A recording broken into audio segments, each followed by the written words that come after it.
It's Monday Night Sports Talk on the airnetwork.net. Welcome to it. Oh boy, I'm seeing signs of spring already. Last week it was a snowblower. This week it's the lawnmower already. Hi, welcome to Monday Night Sports Talk on the airnetwork.net. Greg Banks in the studio tonight, being joined by Dave Shannon live in Altoona, Chad States in Huntington, and Jimmy Ty back with us again. Jimmy, get your headphones on and stuff, man. Yeah, put those headphones on. Oh, my God. Jimmy's back with us from Hamburg, Pennsylvania. Welcome in, everybody. It's Monday night. Say hi to Jimmy, guys. Jimmy's Hey, Jimmy! Hey, guys. What's how you doing? Jimmy, I see Lucy there. Hi, Lucy. You're getting bigger. Holy mackerel. Can you guys see his video? He's got his video up this evening. I don't take it because I'm afraid it'll slow down the rate of... Yeah. Hey, Jimmy, maybe you'll shut down your video. Of course, don't do that now. Maybe that'll slow us down a little bit. Rather not have the video. But anyhow, guys, hey, welcome to Monday night. Big announcement today. And, of course, you know what the announcement was. We all anticipated it for many weeks, if not months. But Peyton Manning finally has retired from the NFL. And he did a little sobbing, but it's for obvious reasons after 18 years and setting loads of records. He is on his way out. And the Denver Broncos had a little celebration with him today. Dave, let's talk about that, then Chad, then Jimmy. You know, Peyton Manning and his meaning to the NFL over all these years. The guy had more records than I really thought he would have. Well, it's, you know, he had those downtimes. I think that's why sometimes those records sort of get lost, because he had the downtimes with the neck surgery. You know, he had a good deal of downtime this season with his injuries. And any time a quarterback fades from the day-to-day, you end up losing track of them, and they're not in the conversation as much, and you kind of forget about that until these types of situations take place, right, where he decides to announce his retirement. So with that in mind, I think that's somewhat natural that you lose track of that, and those numbers are always there, and it's just that, you know, a couple of times there he faded, and, you know, he didn't have good times there for a while at the end at Indianapolis, and, you know, once you go back and you start to look over the career again, it's like, holy cow, this guy really did a lot. Oh, no doubt, no doubt. You know, he had 2 Super Bowl titles, Chad, and having said that, I'm sure he attempted many times. But what do you see his significance in changing the game over the years? Because he obviously was a game changer. Well, he was, and he's a game changer from the preparation standpoint. Listen, I don't think that Peyton Manning was the best quarterback I have ever seen, but he's the most prepared quarterback for every game he ever went into that I've ever seen. And I think that's his defining, being. That's what he should be noted for, is preparation, knowing what to do before every snap. I've never seen anything like it. Not that he could physically do it all the time. I think there were better. I think, Joe Montana was better than that. I think Tom Brady was better than that. But nobody was more prepared to play each and every game than Peyton Manning was. Yeah, he even made mention of that, Jimmy, when he said in the press conference today that he thought that he was not the best player, but he was probably the most prepared quarterback in the league in the last maybe 15 to 18, 20 years. Having said that, Chad just touched on something. He would be among the top 5 quarterbacks, wouldn't he, Jimmy, if you look at the way it went down? Brett Favre maybe number 1 in our era. And where do you place him in that group of top 5, Jimmy? Top 3. Top 3? Top 3. You have Tom Brady. You have Brett Favre. Right, Brett Favre is in there. Brett Favre's in there with all the records. I would have to say of all football. Yeah, probably in the last 20 years or 30 years. You have Brett Favre, and then the next one up would be, my opinion, Joe Montana. Yeah. And then Peyton Manning.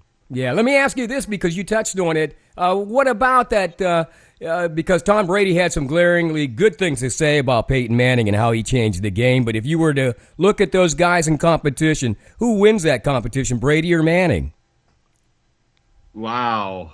It would be even. You think so? Even, yeah. Both. It would be 50-50. Because those guys were really combatants, Dave, throughout their career. What's your thoughts on that competition between Brady and also Manning? Who do you think was the better of the 2 quarterbacks during that era?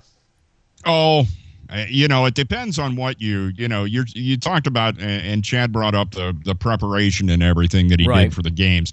I think he was always a much better prepared quarterback than what Brady is. But Brady has an arm strength, not that Peyton Manning never did, in his final years here, not quite as much. But, I would tend to think, in my mind, Brady is the better of the two. Yeah. I just got to say that. One thing I'll throw in here as we're talking about his retirement, was watching ESPN here as Sports Center was on a bit ago, and Jeff Saturday and I forget the other player that was there talking with Steve Levy, and they were talking about the histrionics that Peyton would go through at the line and the Omahas and all that stuff. And they both said, he asked him, he said, what percentage of that was legit and what percentage of it was show? Yeah. And they both agreed 70% of what he did at the line, pointing the Omahas and all that stuff, 70% of that was show. 30% of it was to let them know where they were supposed to be on the field. Well, obviously that had to have something to do with the defense, right, Chad? I mean, to throw guys off, because we know they ad-lib to some extent when they get to the line anyhow. Yeah, and that points to the preparation point of it. Yeah. I mean, that's what I was talking about, that it just completely illustrates that he's able to go up there and throw up complete crap. Nobody understands what he's saying except for his offense, and the defense is all confused and knowing what he needs to do, and that's his advantage. His advantage, like Dave was saying, wasn't in his physical skills. Right. Tom Brady's a more physically gifted quarterback than what Peyton Manning is, but he's not a smarter quarterback. And I don't know that I've ever seen a more intelligent signal caller in my life. He really was like a coach on the field. Chad, given that, and then we'll go to Jimmy, did you think he was pretty much done after the neck surgery, like many of us did, at Indianapolis? Did you think his career was pretty much over? Yeah, I mean, I didn't expect him to come back and have a year like he did in 2013. Yeah. Did I expect him to come back and play? Yes. But to put up those numbers, I mean, 55 touchdowns, to break the single-season passing record in yards, I did not see that coming at all. Well, I don't know that anybody did. Yeah, obviously, Jimmy, as I point to this, as we point to Peyton Manning in his retirement, Peyton Manning, Jimmy, had like super arm strength at one time, but not to be outdone by Tom Brady at this point in the last, I'd say, 5-6 years anyhow, right? Right. Yeah, I look at it like as we were saying about who was the better, Brady or Manning. Yeah. Brady had a better coach than what Manning did. Right. Bill Belichick was better prepared to going into these games with Peyton Manning than Peyton Manning's John Fox or Tony Dungy or even Gary Kubiak now. Yeah, it's true. Tom Brady had one coach his whole career, and that's Bill Belichick, right? The mastermind. Brady had different Manning had different coaches throughout his career. So say about who's the better quarterback, you have to look at the coaching and who was a better coach, and that was Tom Brady's side. Yeah, when it's all said and done, Dave, though, let's face it, that Manning's going into the Hall of Fame probably when he's eligible. What is that, 5 years, Dave, you think? He's first ballot, no questions. Yeah, him and Charles Woodson will be first ballot. First ballot, okay. Let me ask you guys this question. Dave, what do you think is in Peyton's future? I mean, he has a lot of options.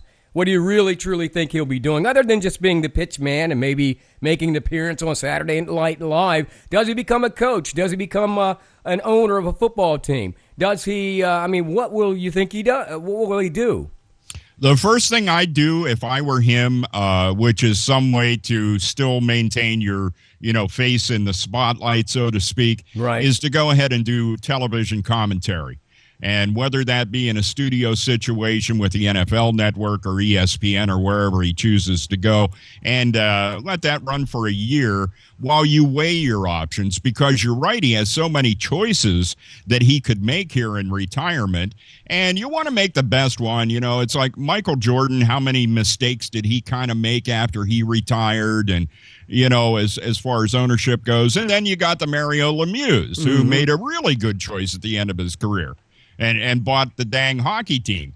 So, it's you have to sit down. You have to really weigh, and ownership is a tough nut to crack. I think anybody that had been an athlete and ended up owning a team can tell you it is not easy.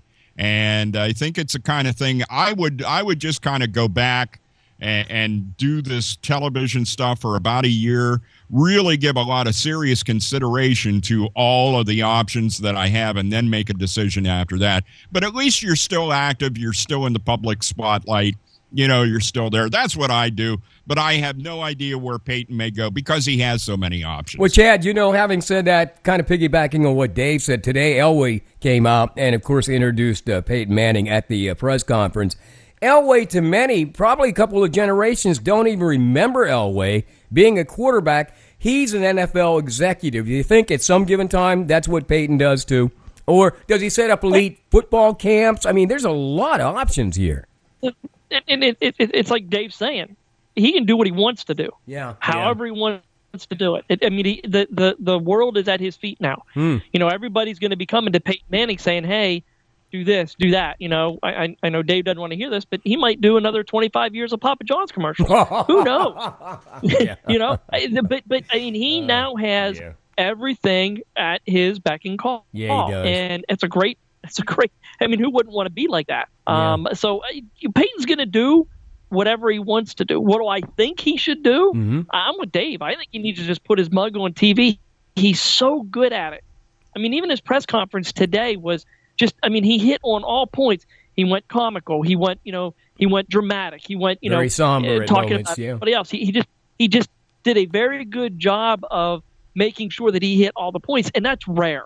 And in anybody, let alone an athlete, to be able to pull that off. Yeah. One thing I wanted to throw in, Greg, real quick, is something that was brought up on PTI, and I think it was Tony Kornheiser that led to the point of saying, I think he sounded like what the NFL commissioner should sound like. That's another option that could be out there for him. Could the future hold maybe a commissioner's job for him, or at least maybe an office in the NFL? We'll have to wait and see. Monday Night Sports Talk, it's on live at theairnetwork.net. We are live this evening. You can give us a call, by the way, area code 814-242-4845 if you'd like to chime in. Jimmy Ty from Hamburg. We have Chad States in Huntington and Dave Shannon live in Altoona talking about Peyton Manning and the retirement of Peyton Manning. And Jimmy, just basically to wrap it up, I think, let's think back to Terry Bradshaw's career, and then he went on television. There's a whole generation that never saw Terry Bradshaw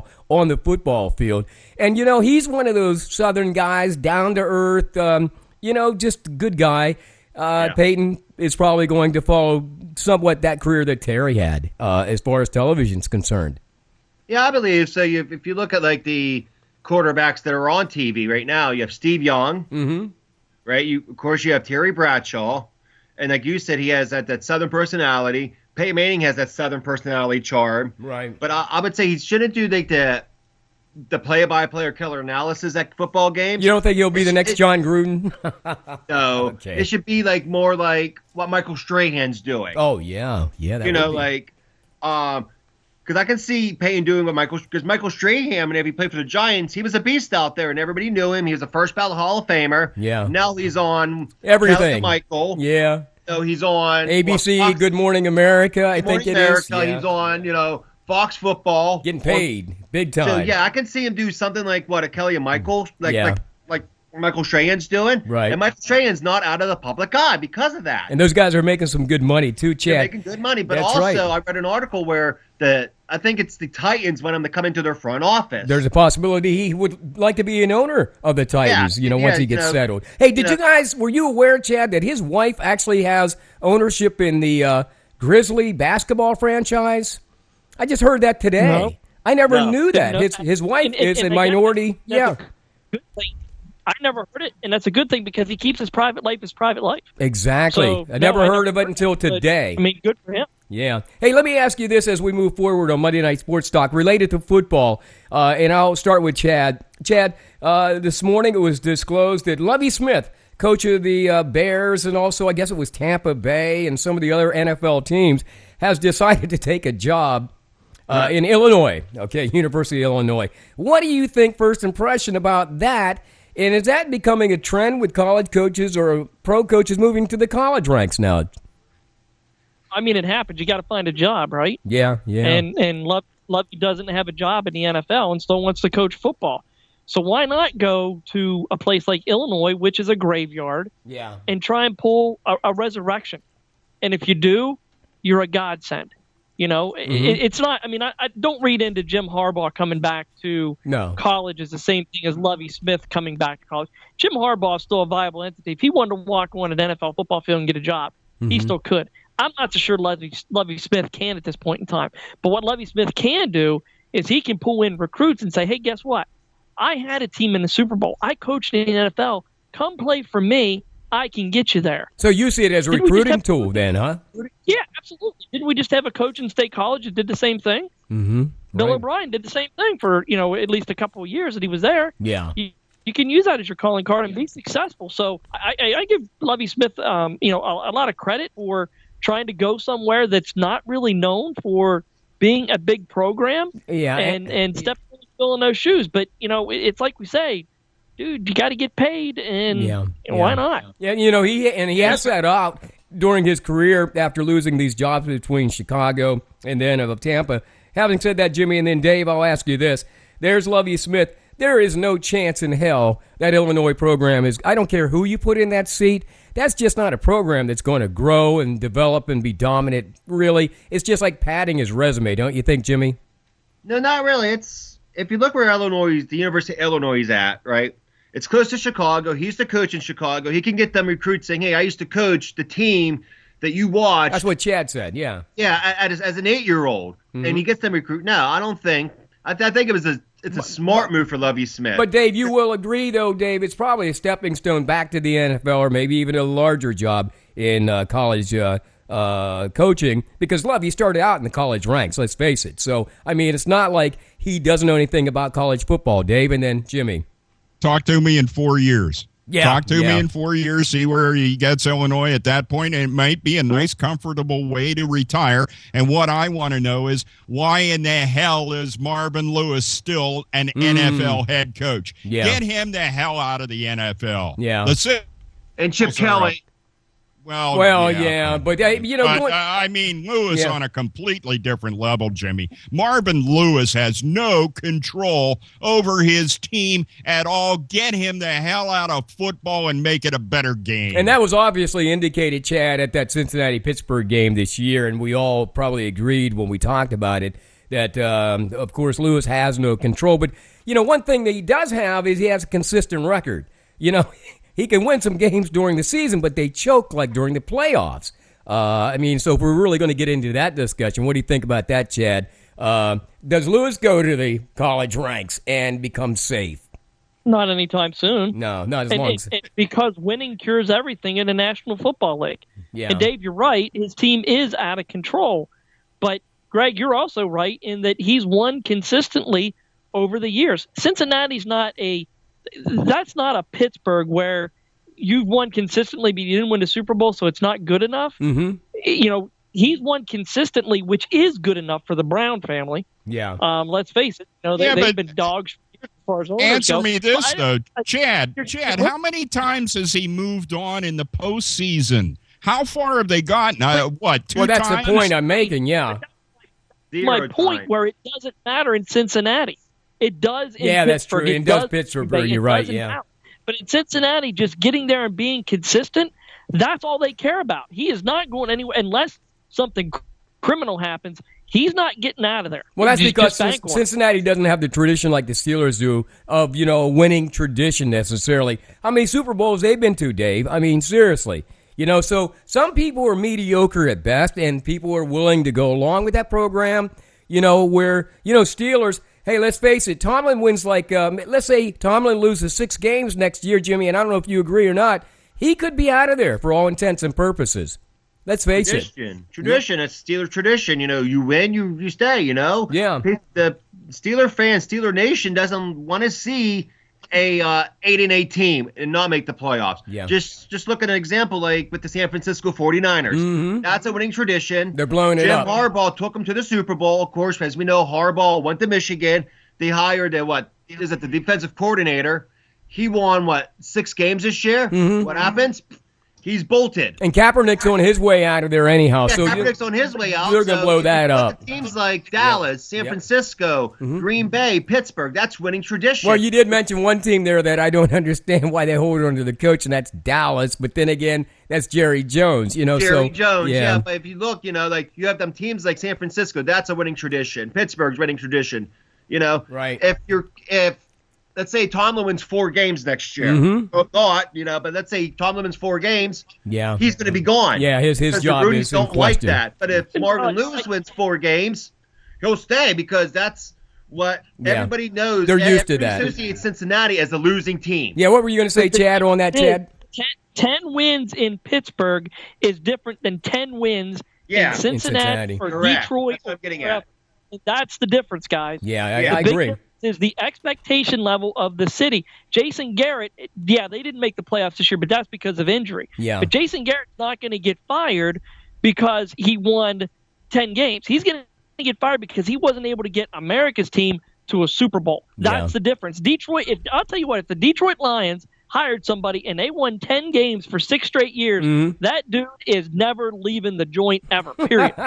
And you know what? We'll debate something at a later date on the show about the Dallas Cowboys and that America's team thing, because that might be a misnomer. That might be something that we're holding on to as a tradition. But I don't think if you look nationwide, they're considered America's team anymore. But that's for another day. Meanwhile, Dave, Pirates are down in Bradenton. They're working out. They played today against the Phillies. I understand we got beat 1-0. That doesn't really matter. At least we're getting a little work. But having said that, Josh Harrison says he feels comfortable, and second base is going to be his permanent home. What do you think of that move? And do you think structurally the infield now looks kind of solid?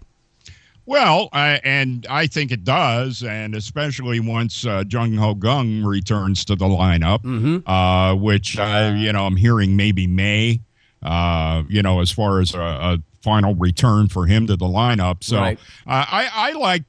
Josh Harrison is a guy that just gives it his all every day when he's out there. He's not really shown a propensity to fall prey to injury a whole lot. And I'll tell you what, if something would happen to Josh, I'd love to see Alan Hansen get a chance up at the major leagues too. Watching him a little bit over the weekend, I really like him. I think he's good. And the guy that blew me away in yesterday's game was Gamache at first. I mean, can that kid play first base or what? Now, is he a AAA minor leaguer out of Indianapolis, or where's Ganache from? He's going to end up at AAA, and, we'll see what happens from there. He's not your prototypical first baseman. He's not a big, huge guy, that can hit home runs out of any ballpark in the major leagues. Yeah. But, boy, can he play first base. And I'll tell you what, he'd certainly be an option for me above that stupid Sean Rodriguez. Yeah. Okay. I'm kind of sick of him. Let me ask Chad this. He's a coach, youth league, and, of course, Teener League. Chad, you see somebody like a Harrison. I mean, that gives you at least some depth, because for many years we considered him, quote unquote, the utility infielder. He basically played everywhere except for first base. How do you like that look at second base for him this year? Look, it doesn't give you depth because he was your depth. Yeah. So they need to find somebody to be able to backfill those guys. If something happens to him, or you got to give him a day's rest or whatever. Josh Harrison was that guy. So you kind of took away that depth, so to speak. Yeah, who's the next guy up, though? I mean, there's got to be somebody. I would hope so. But what about Bay? It's only time will tell there. Yeah. The thing I like about Josh Harrison is he leaves it all on the field. Mm-hmm. He's one of those few Major League Baseball players that you get 100% out of him all the time. And I like how he plays the game. Yeah. He does put me in the mind of McCutcheon. He's all out, man, and all in when it comes to game time. Jimmy, you see anything on that squad this year that makes you maybe wonder if the Pirates can go further this season beyond the wild card? Are you following the Pirates at all? Because you're really down there in the Philadelphia area, and we know you guys aren't going to win anything. No, well, not Phillies, But no, the Pirates, they're going to do all right if we have the best outfield in Major League Baseball no by doubt. far with Yeah. Polanco, Kutch, and Marte. Mm-hmm. But like the guys were talking about the depth of the team, you have to look at players like Dave said, Alan Hansen, Josh Bell. Yeah, you had mentioned Bell. Okay. Yeah, Josh Bell's the next guy up at first. Yeah. Okay. But the pitching staff, Cole has to have a phenomenal year. But the guy you have to watch out for in that pitching staff is Vogelson. Mm-hmm. You got to watch out for him. He's going to be your number 5 starter. You have John Neese as your number 4 starter. Yeah. And then you have Jeff Locke. Locke is the number Locke. 3 starter. That's a sin. That's a sin. The guy's already proven he's only had 2 starts in the spring gonna do training it. season. That's what I mean. They have to get that starting rotation down because Yeah. your bullpen's going to be killer whenever you get to Watson, Melanson, and them. Mm-hmm. So just work on that starting pitching. If that starting pitching goes good, the rest of the season's going to go good. Monday Night And Sports Talk here on the airnetwork.net. We're live on the air Monday evening, 7 to 8 p.m. Online at the airnetwork.net. Also tune in. You can call us tonight if you want to chime in, 814-242-4845. That's 814-242-4845. Being joined by Jimmy Ty in Hamburg, PA, Chad States, Huntington, and Dave Shannon live in Altoona tonight. Dave, when you look around the league this year, and I know you've been kind of looking at some baseball games, anybody out there impress you? I know it's only spring training, but I saw some interviews that they did, as the MLB wraps around the league, and they seem to be real surprised and excited about, obviously, the Cubs. We see them continuously being interviewed on TV. Anybody else out there that might be a sleeper that we're not really seeing in Major League? And it is early yet. I think the Diamondbacks. I think the Diamondbacks have a ton of potential, and I think that's a team to keep an eye on. The only thing that may hold them off is it's San Francisco's year. So yeah. it's like you go to the even years, and it's San Francisco's year. So here we are. Arizona would be the team that I would expect. Okay, that's a team to watch. Chad, you are a big fan of the Nationals. What are you seeing in the Nationals that makes you kind of positive that they're going to go far this year? Pitching, and more pitching. Yeah. I think that they've got 4 or 5 good starters again, and they've got depth in AAA and AA like nobody's business. And if you've got the pitching, if you've got the horses, you've got a shot. Yeah. And that's what I see out of them. So you think their feeder program has been one that they've paid attention to throughout the last few years? So there are some guys that will probably get called up and, of course, back them up rather nicely then, huh? Yes, they have a kid, and you want to remember this name, Lucas Giolata. Lucas and he has a Giolata, curveball okay. that they are saying, it almost sounds like something you could eat, too. Yeah. Hey, I that Giolata over there. I'll take that. I'll take 2 of them. Put some strawberry stuff on that.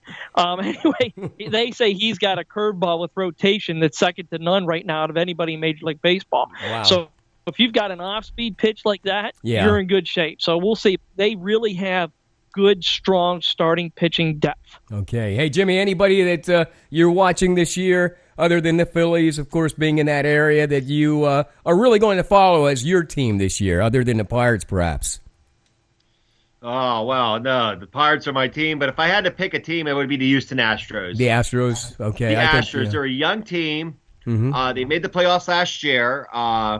They did pretty well. Houston's not a one-hit wonder. Yeah. Like you have like certain teams like that are like one-hit wonders.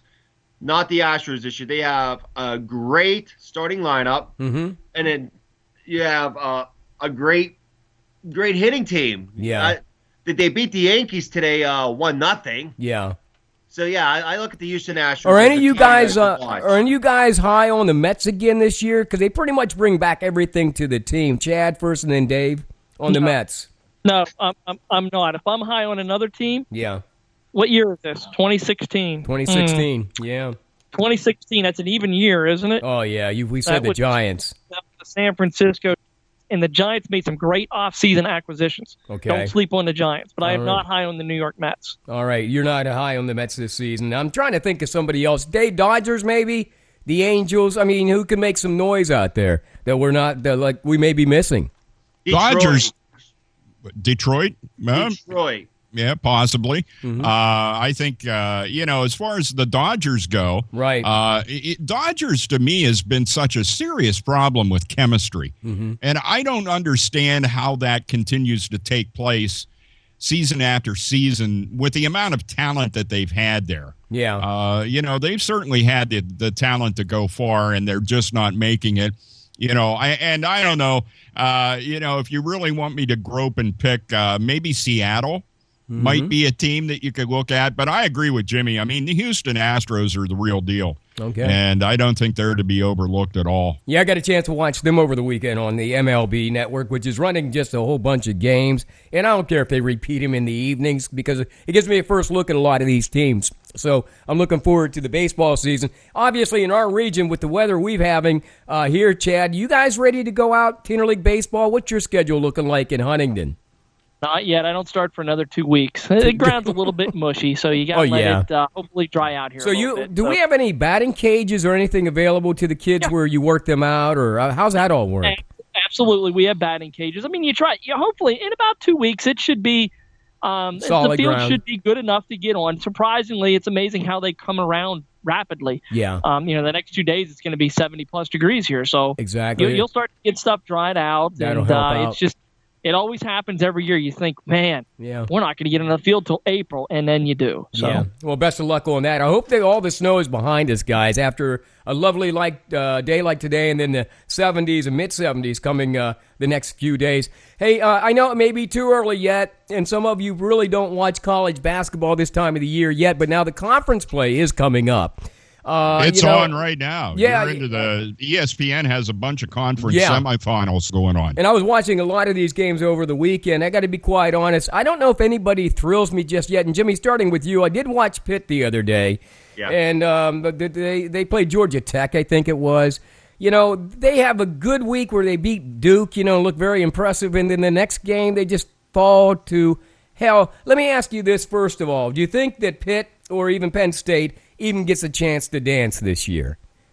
Yes. Okay. Pitt will be a number 9 seed. They will make it then? They will make it. Penn State won't unless they win the Big Ten tournament. Well, they start that Wednesday night, and I don't see that happening. I don't see that happening. It's going to be Michigan State winning that, or Indiana is my pick. Okay. But no, Pitt's going to make the tournament this year. They have a solid team. They have some key losses, but they also have some big wins, like you said, Greg, against Duke. Yeah, that's a huge win. Yeah, huge win. But the team to watch out for is what is it? Gulf Coast. Yeah, I saw that. I saw them on TV. Dunk City. Yeah. That's going to be that's going to be the next Gonzaga. Well, let me ask you this: what conference is that in? I was watching them the other evening. And Dave probably can tell you, back in our day, there was a team that emerged. Dave, remember that Jacksonville came out of nowhere and won the national championship with Artis Gilmore that year? Then there was Houston. Remember Houston kind of came out of nowhere back in the 70s. They won it. Now, given the fact, Jimmy, that you mentioned Gulfport or whatever that is. Gulf Coast. Never even heard of those guys. But remember there was another team down south in Florida that emerged through the tournament. I think it was 2 years ago. I haven't heard anything from them since. That's the same team. Is that the same team that did that? Same team. Okay. Well, here again, we'll just wait and see what happens because I know Chad is all primed to get his brackets together in a couple of weeks. And, of course, we'll watch the tournament. But I just wanted to know, Chad, is it too early to even get excited about that stuff yet? Well, sure. I mean, I have to wait till I do what I call the Leinenkugel flip. Drink a shot of Leinenkugel and then flip a coin and then pick a team. Oh, is that how that works? Yeah. That's why you don't watch. That's right. That's how I pick them. Yeah. That's how I pick them anymore. But college basketball is so watered down. It's not the sport that it used to be because you don't have the staying power for the stars. So it's really hard. And that's why you see teams like Gulf Coast becoming prominent because they can at least have their seniors stick around and make a good team of it, so to speak. Yeah. It's just become such a difficult sport, at least from my perspective, to watch because the personalities aren't there to follow anymore. Hey, so it's really tough for me to get into the tournament like I used to. Well, funny that you mentioned that because I watched a couple of games over the weekend, Dave, and most years they have a senior day and those seniors. This year, Kentucky had a couple of guys. UNC had a couple of guys that actually went through the program for 4 years. And to me, that was kind of a delight because they weren't trying to rush their college experience getting to the NBA.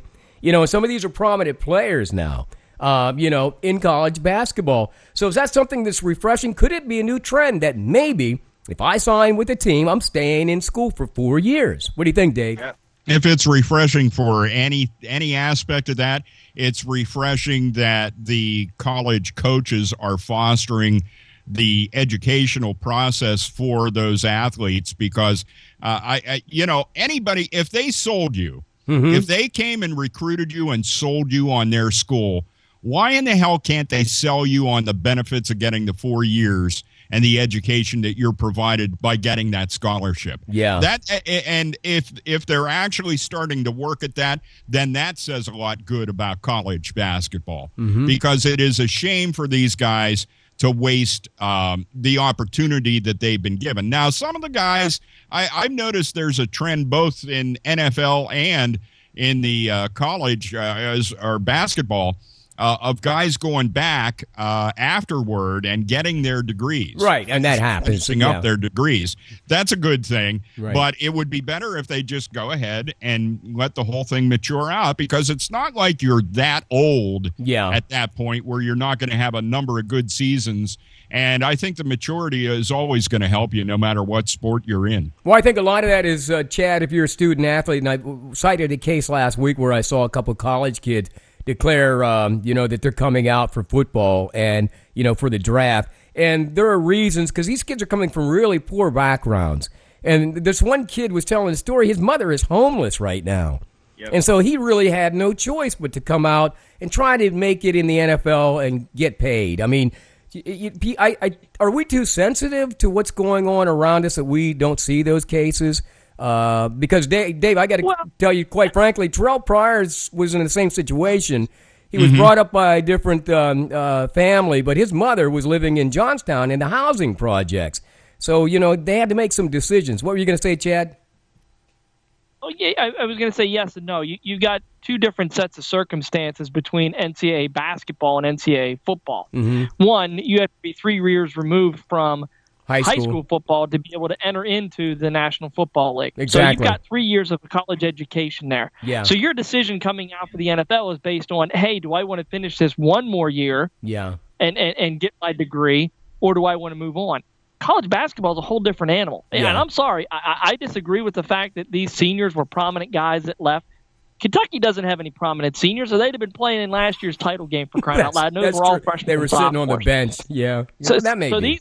These guys that were sitting on the bench because they were getting a free education, why not just sit here and take it all in for crying out loud? Take advantage. The NCAA basketball thing is broke, and it's broke from the fact that you just don't have solid teams like you used to. I honestly think that if you are going to make a commitment to play NCAA basketball, you should have to play for at least 3 years. At least three. At least three. If you don't, then just go straight to the NBA. Don't fool around with it. But the NCAA needs to put a rule in because what they're offering out there, that game is junk. It's terrible. Yeah. And it's very tough to watch. Jimmy, you had a point to make?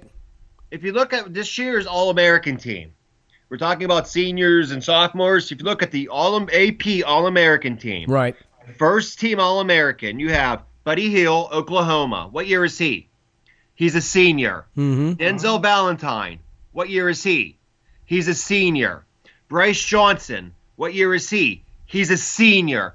3 out of the 4 guys who made the first team All-Americans are seniors. You look at the second team All-Americans, right? There's only one underclassman that made the AP second team All-American. Well, everybody else was seniors. Jimmy, let me ask you this. Were those guys riding the pine for the first 2 years and staying in school, or what was up with that? They weren't prominent players back when they were freshmen, were they? I know, for example, Buddy Hield, he shot, 26% from the field last year or something like that. So he came back to school. Now he's leading the nation in scoring. Right. And you talked about, the homelessness of the mothers and this and that. Yeah. Buddy Hield's family came from the worst part of the Bahamas. Yeah. He could have left school as a sophomore or a junior to help his mother out. But no, he wanted to get more playing time to get better, to get a better draft prospect. Now he's probably going to be one of the top 3 picks in the NBA because he came back to school and he became basically the AP Player of the Year. Yeah. And you look at like a player like Ben Simmons, who plays for LSU. Right. He's a freshman, the freshman phenom. What's going on with him? Nothing. He's going to go out. He's going to play, but it's not going to look too good for him. Yeah. Because Ben Simmons should stay another year in school. LSU is not even going to make the NCAA tournament. Yeah, it's true. Yeah, they had a rough start. And how many people watch LSU on a regular basis? No one. The only time people will really pay attention to Ben Simmons and LSU is if they're in the NCAA. Look at Steph Curry. Nobody knew who Steph Curry was. Davidson. Yeah. Nobody knew who he was. His junior year, he came out and he flat out stole the show. Yeah, exactly. That's when Steph Curry made a name for himself.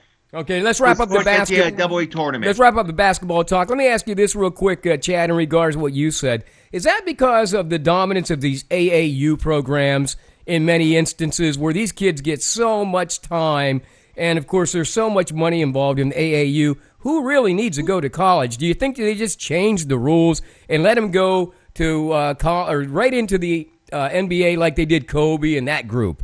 Like Dawkins and some of those people. I actually think that helps the NCAA game if they allow them to do that. Okay. I really do. All right. Just let them go. Ben Simmons does not come to college if you allow them to do that. Yeah, that's right. He didn't show up at LSU. Yeah. Sticking around. Seniors are sticking around because they're not able to go to the NBA right out of high school. Right. They're not at that level yet where these other guys are. So that's why they're doing it. I commend them. I think that it's a great opportunity for them. But let them go. Let them go play the NBA if they want to out of high school. Let them go do it. I mean, look at LeBron James. There's no way he didn't need college basketball. No, he didn't. He didn't need it. No. But you have certain players.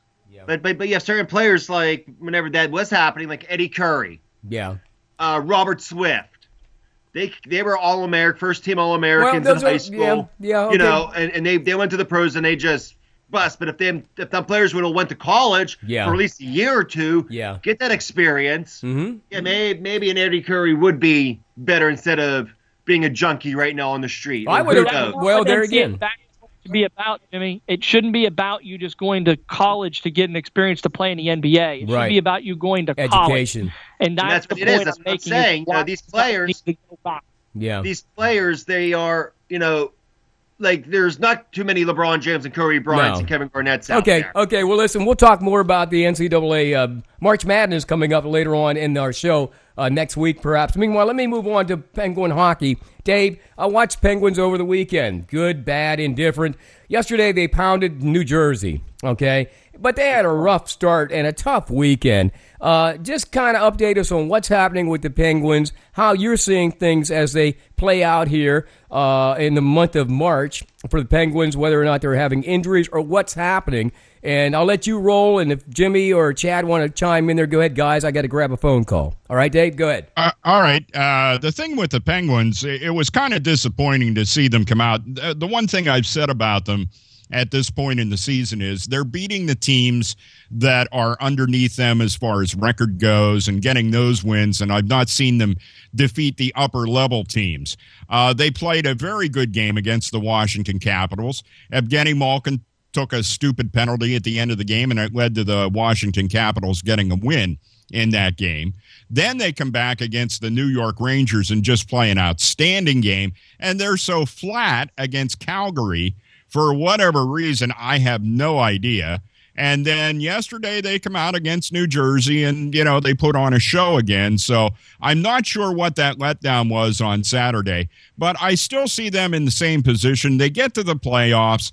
They're lucky to get out of the first round.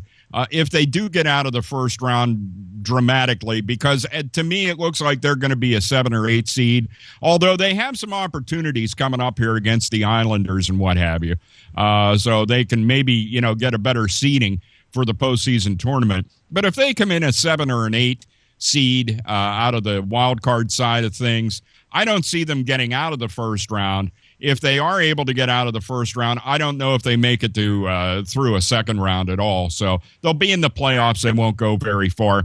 Nothing in particular can be said about that other than they got a coach that's going to serve them well moving forward in Mike Sullivan. I think he's a hell of a good coach.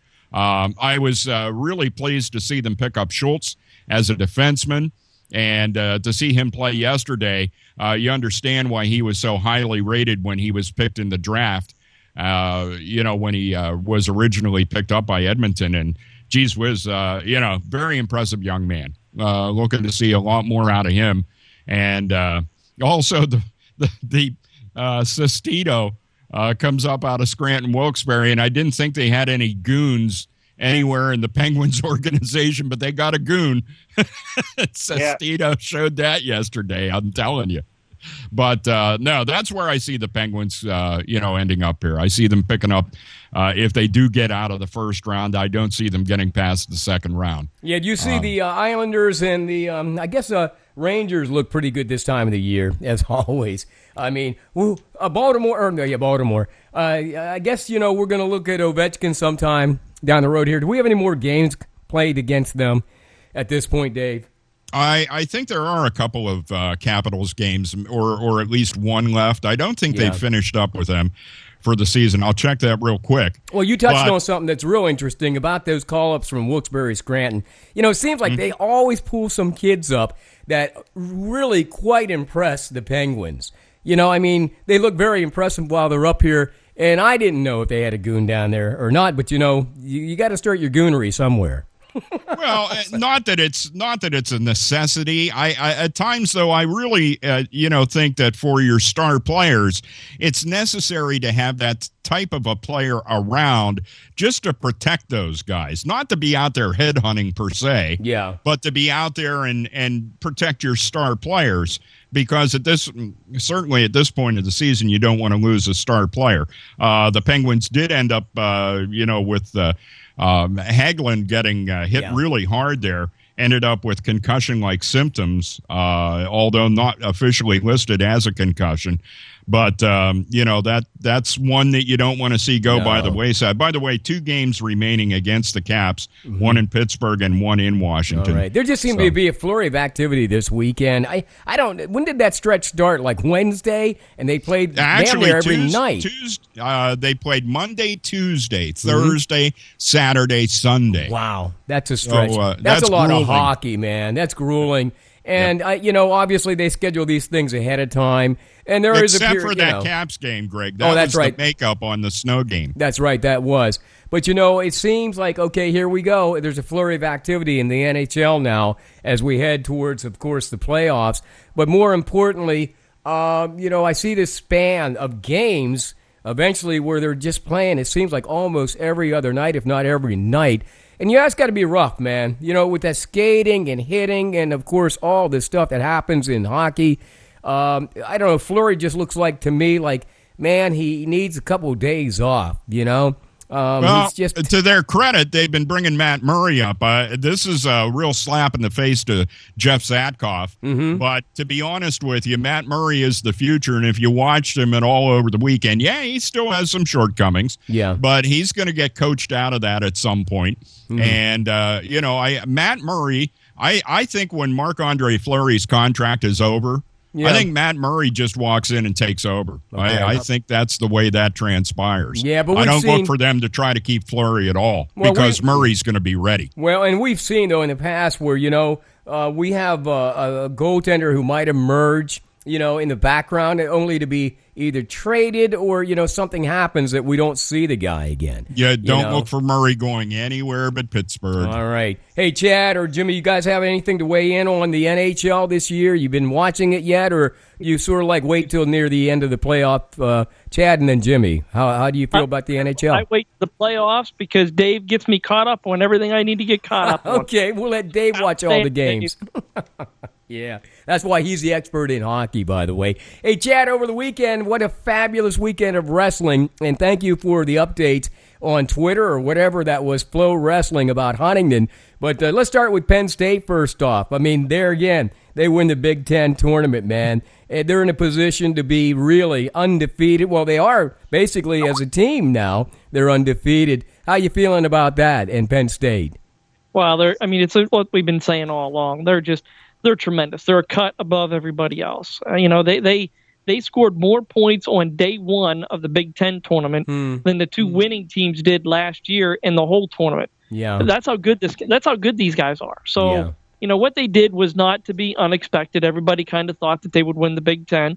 They're going to take 8 guys to nationals, and probably have just as realistic a chance of winning that as they did the Big Ten. They're just that good of a program. And boy, they're going to be on the big stage too in New York City, huh? I mean, for the big wow. And that won't be a problem for them. No. Not at all. They're going to go out. Cale Sanderson will have them handling their business, and they're going to be just fine. Yeah. Over the weekend, a couple of guys got through that tournament unscathed. Was McIntosh one of them? I think Michaeloudis. He didn't get first place, I don't think. Now, Michaeloudis got second. Jimmy Gulabon got second. And the good thing that we're talking about here is these are all Pennsylvania guys. Yeah, they are. Michaeloudis is from Franklin Regional. Gulabon is from Derry area, all out around Pittsburgh. Mm-hmm. Zane Rutherford was your Big Ten champion. He got through unscathed. He's from Benton. Right. So, and Morgan McIntosh won at 197 along with Bo Nickel at 174. So, again, you're looking at a good, solid Pennsylvania wrestling team, and Pennsylvania is by far the best state in the nation for it. So, and speaking of Pennsylvania, Cale keeps the recruits home. Right. It works. Speaking of Pennsylvania, and I hope this is a recruiting hotbed, but congratulations to Coach John Mikett and the Huntington Bearcats winning their first regional team tournament, I guess over the weekend. And you can update us on what's happening with the Bearcats and who's going to the States in Hershey. Well, they've qualified the most kids that they've ever qualified for states in 6. Colin Glorioso winning his 3rd regional, and then Logan Fisher at 195 finishing as a runner-up. Yeah. Seth Bainey, Jake Oliver, and John Wagner finishing 3rd, and Tyler Scott finishing 5th. It's a big deal that they won that regional. I don't think people understand how tough that is, considering all of the teams that come from the WPIAL. For a team like Huntington to pull that off is absolutely huge. First time ever, congratulations. Right? For a first time ever. Wow. And maybe the only time they're ever going to do it. But it's just such a big deal that I hope folks really grasp what John Mikett and his team of coaches and obviously wrestlers did over the weekend. Just an outstanding job. Now, when are they heading to Hershey? This weekend or next weekend? This weekend. That's this weekend. They will be at Hershey, the Giant Center, starting this weekend on Thursday, I believe. Okay. Well, we wish them best of luck. All the guys that got through. How about the Mount Union Juniata Valley kids? Anybody going from those areas that you remember seeing? Yeah, I think there is 4 going from Mount Union. I know the 2 Boozle brothers are definitely going. I didn't see who else. Right. Juniata Valley did not get through anybody, and I do not think Southern Huntington did either. So just Huntington and Mount Union, but Huntington leading the contingency was 6. And that's cool because, the other thing is I asked you before earlier in the season about, I think it was Claysburg, and how if Huntington ever wrestled them. And basically, Huntington actually knocked them out of the regionals, if I'm not mistaken. That would be Chestnut Ridge. Oh, that was Chestnut Ridge. I'm sorry. Yeah. It was Chestnut Ridge, right. Okay. They were going in as pretty much the heavy favorite to win the regional. Yeah. And Huntington basically beat them by 10 points. And that's a big gap. Wow. So, again, it's just tremendous. Hey, now, are you going to head down to Hershey, or do we know anybody going down there? We might be able to get some reports from them over the weekend. No. Okay. I'll be following it throughout the day, so I'll post stuff on Facebook. No, work decides that my butt needs to be there instead. So, and you know what? The finals will be on PCN anyhow, so we can watch PCN, statewide, and watch that video coming up. At least I believe that's Friday, Saturday, so that'll be kind of cool. So best of luck to Huntington Bearcats and Coach John Mikett. And is it Jason Shea, no, actually it's his brother who is the assistant coach, correct? Yeah, Eric. Eric Shea, okay. Best of luck to Huntington Bearcats. Let me ask you guys this, Dave, and then Jimmy, and then Chad. We'll just kind of kick this around. The fight game has changed so much. I can't keep up with who's boxing anymore, nor do I really care, because, there used to be matches, Dave, back when we came up, You had the Muhammad Ali's, Frazier, Holmes. You had George Foreman. I mean, and a whole bunch of fighters, and we knew who was the heavyweight champion. Over the weekend, this UFC thing, which I think millennials kind of gravitate towards that tough man contest, where it's mixed martial arts. You had Colin McGregor taking on his opponent, and Colin McGregor basically was favored. And then you had a girl that beat out Rousey. I think her name was Holly Holmes. They both ended up getting beat in that game. Does that hurt the brand now? I mean, that your top fighters basically get knocked out on pay-per-view like they did over the weekend? Gee whiz. I don't watch this stuff, but I see the highlights. I don't either. And, I as you were talking about that and talking about the old days, one of the things that's missing, and people can say what they want to about Don King, but Don King made boxing what it was. The flamboyance and the promotions. Absolutely. People paid attention to him. Yeah. It was an event. Anytime Don King scheduled any kind of a news conference or whatever, it was an event, and you wanted to be there. And there's nobody really taking the front end of that right now. Well, Bob Arams is trying to do that in boxing, but like I said, there's too many divisions, and I guess there's too many heavyweight championships, so we really don't pay attention to it. Now, UFC does fill a void. Chad, I don't know about your generation or even Jimmy. Is that something you guys would rather see as opposed to the fight game as Dave and I knew it, with heavyweight boxing and stuff? Yeah. Oh my gosh, yes. No. Chad says no. Jimmy says me, yes. No, I would rather watch. Yeah, I would rather watch good boxing. I just think it's a better sport to watch, so to speak. Yeah. The fight can be over. I mean, in 2 rounds, for crying out loud. Boxing heavyweights, you used to go 15 rounds. Now, granted, Mike Tyson changed a little of that, but the good super fights were long-standing knockout, drag-out type of events that you're never going to get in UFC just because they don't go more than 3 rounds because they can't, because you don't have cushiony boxing gloves. You got fists and feet and all kinds of other stuff. Bare knuckles, beating the tar out of it. Yeah. Well, listen, Jimmy, before I let you jump in there, Chad just said something that reminds me of a night in the summer of in the 80s sometime. A bunch of us throw our money in to watch Mike Tyson fight somebody. I think it was one of the Spinks brothers, Dave. And then go out and around. Oh, my God. We kicked in all this money. I go out on the porch, and Whitney Houston singing the national anthem. I come in, and he already knocked him out. I'm like, I want my money back. I'm drinking all your beer. Because, again, like Chad said, those were expected to go 12 rounds. These MMA things, they can end like hell. Somebody could take the first punch, and it's over, man. And now, too, Greg, you understand why it's so popular with millennials. Yeah. It doesn't take long. Yeah, they have a short attention span. There you go. Jimmy, you were saying you like the game. What do you like about this game, and what do you think about those fights over the weekend? But if you look at boxing, I love boxing, but if you look at boxing, you look at boxers like Floyd Mayweather. Yeah. The only reason Manny Mayweather's an excellent fighter. Mm-hmm. But if you look at that fight against Manny Pacquiao, he danced around the ring. Okay. Hey, real quick, hold that around the ring. Hold that UFC, man, you have Conor McGregor and Nate Diaz going at it. First blood, there's blood, there's hold that guts, thought, Jimmy. There's hold everything. That, Jimmy, hold that thought. Hold that second. Chad's got to go. Chad, we'll see you next time, man. Chad's got to bail out because he's got to go take care of his kids. So, Chad, see you, Chad. Thank you, Chad, for joining us again on Monday Night Sports Talk. Okay, to finish your thought, Jimmy, then on what you were saying. What are you saying? You have blood and gut, and that's what these kids like to see. Uh-huh. They don't want to see a fat white guy punching somebody. They want to see blood. They want to see guts. Yeah. Well, here again, they don't want to see cushiony boxing gloves. Yeah. Well, Dave, there's a guy at work. There's a guy at work at the where I work, and he works in my unit with me for 2 weeks straight. Yeah. All I heard was Conor McGregor this and Nate Diaz this, and even last night I'm sitting there, I'm taking care of my guys. He's literally on his cell phone watching the darn press conferences.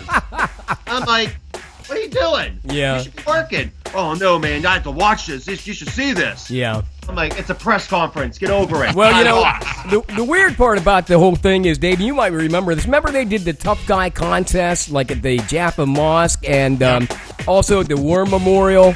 I mean, that's basically what it was. Some people started to get really hurt bad. That's when Tough people Guy actually went by the wayside. Well, that's when Tough Guy went by the wayside. That guy got knocked out and killed at the Cambria County War Memorial. That ended the Tough Guy contest. And I liken this MMA exactly to that Tough Guy contest where somebody's going to get killed. And you got to believe, if we talk about CTC or concussion protocol, that's probably the first sport they're going to outlaw when it gets right down to it. Yeah. Look at Conor McGregor. He bloodied Nate Diaz. Yeah. You know, and that's what kids want to see. Yeah. Well, we love blood and guts, but hey, I'd rather just watch the old fight game. Hey, thank you, Jimmy Ty from Hamburg, PA. And Dave Shannon, thank you for joining us from Altoona tonight on Monday Night Sports Talk. Hey, Jimmy, you going to join us again soon?